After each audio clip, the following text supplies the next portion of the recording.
Hello, everyone. I'm glad you're here. The winds of war are upon us, and I want you to be ready. Look at the world stage, and I ask you one question. Do you think Russia is going to back down and not invade any further into Ukraine and into Europe, and possibly into the United States? The answer to that question is no. Putin is not going to claim that he has won and he's done and he's going to pull his troops out of the Ukraine. He's in it too far to do that. His pride is too overwhelming to not have it all and take it all.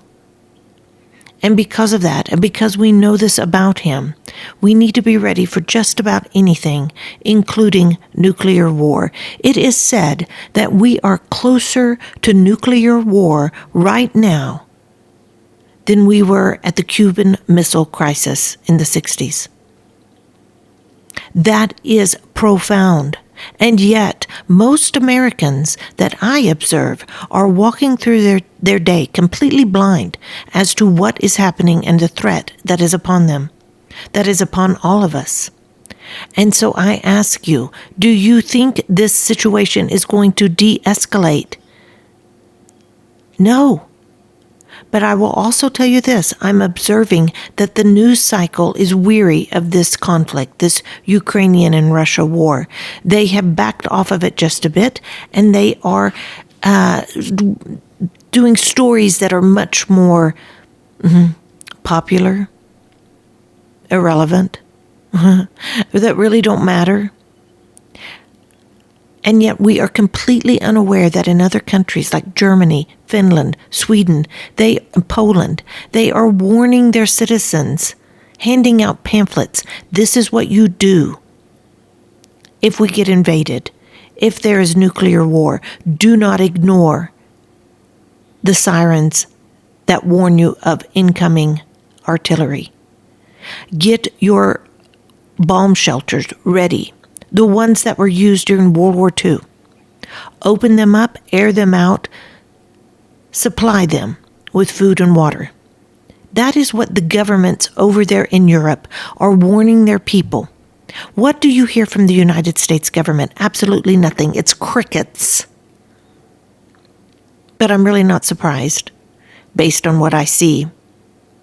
Whenever my president gets up and speaks, it's as if there's crickets in his brain. And I hate to say that, and I mean no disrespect, especially to his age.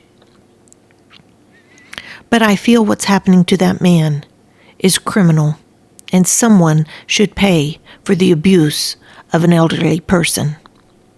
And I think it might be his wife. But that's for another talk. This talk is to warn you that Russia is not going to back down. It has no plans to back down. There are empty shelves at my store. I don't know about your store.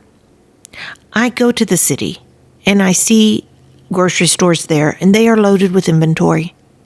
So I would bet that if you live in a city, you probably have no idea of what food shortages might be coming. And maybe because you live in the city, you won't feel it. But those of us who live in the rural areas, we are seeing and experiencing shortages.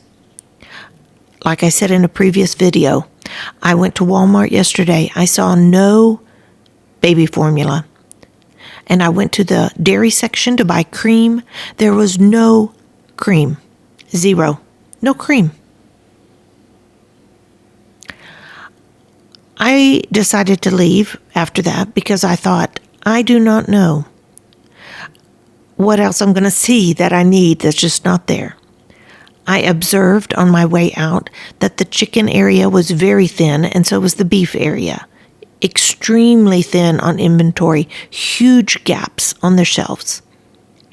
I don't know about you, but I've never seen that before in the United States. Now, I know we had panic buying at the beginning of the pandemic. And my challenge to you is to be ready enough so that you need not go out and be subjected to the panic buying that is sure to come. when Americans begin to wake up and see the threat that is upon us. Buy your foods now. Go under the radar as best as you can. Do not call attention to yourselves. I want you to be ready, and that is why I'm telling you this. Putin is not going to back down. He's going to escalate, and we're in for a wild ride this summer. So buckle up, everyone, and be prepared. Stay close to God. This is Gina Lima Charlie. I'm out.